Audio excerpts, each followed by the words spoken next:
የአውሮፓ ሻምፒዮንስ ሊግን ከፍታ ያየንበት እጅግ አስደናቂ ጨዋታ በኢንተር ሚላንና በባርሴሎና መካከል ተደርጓል። ይህ ጨዋታ እንግዲህ በርካቶችን ያስገረመ እንኳንም እግር ኳስ ወደድኩኝ ያስባለ ጨዋታ ነው። ይህንን ኳስ ሳታዩ ያለፋችሁ ካላችሁ እውነት ለመናገር በእጅጉን ልትቆጩ እንደሚገባ ነግራችኋለሁ። የትኛውንም ሰዓት ሳታባክኑ ኳሱን ከቻላችሁ በሃይላይት እንግዲህ ልታዩት ትችላላችሁ። ባለፉት 9 ወይም 10 ዓመታት በአውሮፓ ሻምፒዮንስ ሊግ ግማሽ ፍጻሜ ከተመለከትናቸው እጅግ ድንቅ የአውሮፓ ሻምፒዮንስ ሊግ ግማሽ ፍጻሜ ጨዋታዎች መካከል ይህ ጨዋታ ካሁን በኋላ እንደ ታሪክ የሚቀመጥ ነው። ባርሴሎና እንግዲህ በሜዳውና በደጋፊው ፊት በኢንተር ሚላን 3 ግቦች ተቆጥሮበት ምንም እንኳን ባርሴሎናም 3 ግቦችን አስቆጥሮ ጨዋታው 3-3 በሆናቸው ውጤት ተጠናቋል። እጅግ በሚያስደንቅ ሁኔታ እንግዲህ በዚህ ጨዋታ ላይ 6 ግቦች ነው የተቆጠሩት። ለወትሮ የአውሮፓ ሻምፒዮንስ ሊግ የግማሽ ፍጻሜ ጨዋታዎች ጥንቃቄ የሚበዛባቸው ስለሆኑ ያን ያህል ግቦች በርካቶች አንመለከትም ብዙ ጊዜ። ነገር ግን በዚህኛው ጨዋታ ገና ከ35ኛው ሰከንድ ጀምሮ በኢንተር ሚላንና በባርሴሎና መካከል ግቦች ሲቆጠሩ አስገራሚ ሙከራዎች ከጨዋታው ጅማሬ እስከ ፍጻሜው ድረስ ስንመለከት ቆየን።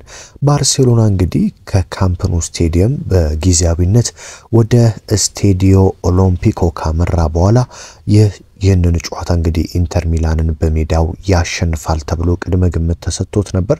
ኢንተር ሚላንም ባለፉት 3 ጨዋታዎች እንግዲህ ሽንፈትን አስተናግዶ በመምጣቱ በባርሴሎና በቀላሉ ይሸንፋል ተብሎ ተገምቶ የነበረ ቢሆንም ኢንተር ሚላኖችና አሰልጣኛቸው ሲሞን ኢንዛጊ ግን በአስገራሚ ሁኔታ የባርሴሎናን ጨዋታ በዚህ አጭር ጊዜ ውስጥ አጥንተውና ተዘጋጅተው ባርሴሎናን ሲፈትኑ አምሽተዋል። ገና በ35ኛው ሰከንድ እንግዲህ በማርከስ ቱራም አስደናቂ ግብ ባርሴሎናን 1-0 መምራት ጀመሩ። 1-0 መምራታቸውን ብቻ ሳይሆን በ21ኛው ደቂቃ የጨዋታው ኮከብ ተብሎ የተመረጠው ዴንዝል ዴምፍሪስ እጅግ በአስደናቂ ሁኔታ እንግዲህ በተቀልብሶ ግብ አስቆጥሮ 2-0 ባርሴሎናን መሩ።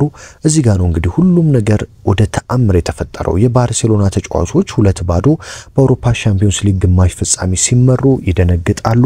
በቃ ብዙ ግብ ሊቆጠርባቸው ነው ተብሎ ተሰግቶ የለም የምን ድንጋጤ ያሉት የካታላኑ ክለብ ብሉ ግራናዎቹ እንግዲህ ላሚን ያማል የኢንተር ሚላን ተጫዋቾችን ሲያሰቃያቸው ነው ያመሸው ብላችሁ ማጋነን አይደለም። በ24ኛው ደቂቃ ግብ አስቆጥሮ ባርሴሎናን ወደ ጨዋታው መለሰም።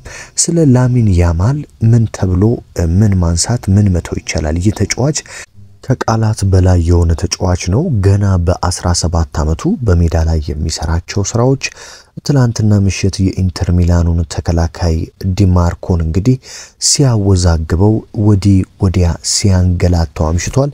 ዲማርኮ በጭራሽ ላሚን ያማልን ሊቆጣጠረው ባለመቻሉም እንግዲህ ኢንተር ሚላኖች ገና በ56ኛው ደቂቃ ዲማርኮን አስወጥተው ካርሎስ አውጉስቶን ለማስገባት ተከደው ነበርም።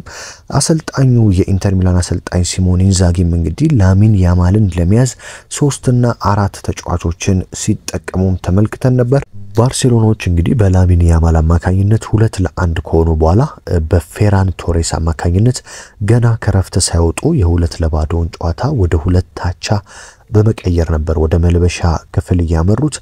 እዚህ ጋር እንግዲህ ኢንተር ሚላኖች መደነቅ ያለባቸው ነገር የባርሴሎናን የኦፍሳይድ ወጥመድ የሚቆጣጠሩበት መንገድ እጅግ አስደናቂ ነበር። እንደምታውቁት ባርሴሎና ተጋጣሚ ቡድኖች ለማጥቃት ሲመጡ ወደ ኦፍሳይድ የሚያስገባበት መንገድ እጅግ አስደናቂ ነበር።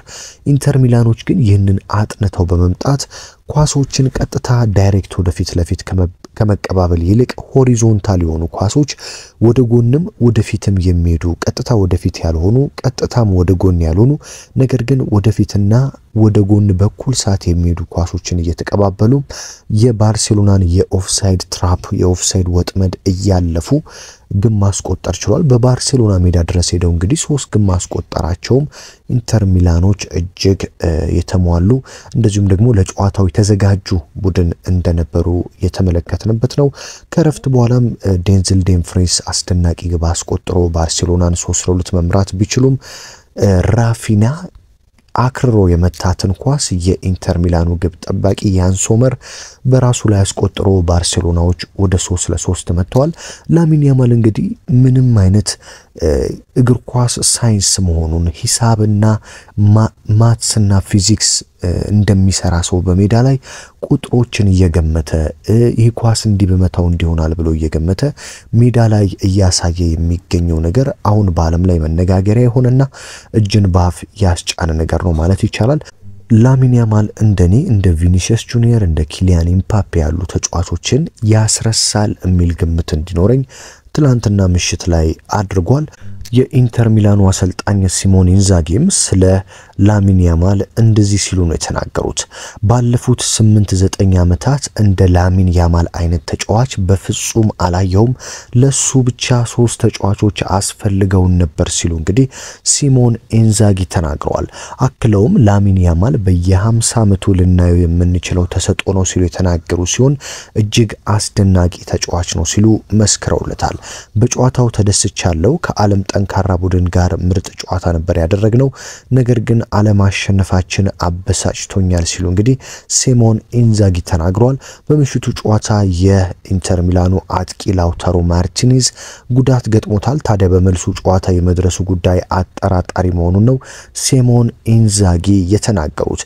ሌላኛው የኢንተር ሚላን ተጫዋች ዴምፍሪስ እንግዲህ ላሚን ያማል የዓለማችን ምርጡ ተጫዋች ነው ሲል ተናግሯል። በምሽቱ ጨዋታ የጨዋታው ኮከብ ተብሎ የተመረጠው እንግዲህ ይህ ዴምፍሪስ ነው። በጨዋታው 2 ግቦችን አስቆጥሯል። ኢንተር ሚላን ዛሬ ማንነቱን አሳይቷል ያለው ዴምፍሪስ እኛ ጠንካራ ቡድኖች ነን፣ ላሚን ያማል ግን አስገራሚ ተጫዋች ነው ሲል መስክሯል። ከ3 ሽንፈት በኋላ ጥሩ ተጫውተናል፣ ትክክለኛው ኢንተር ሚላን ይሄ ነው ሲል ነው ከጨዋታው በኋላ ዴምፍሪስ የተናገረው።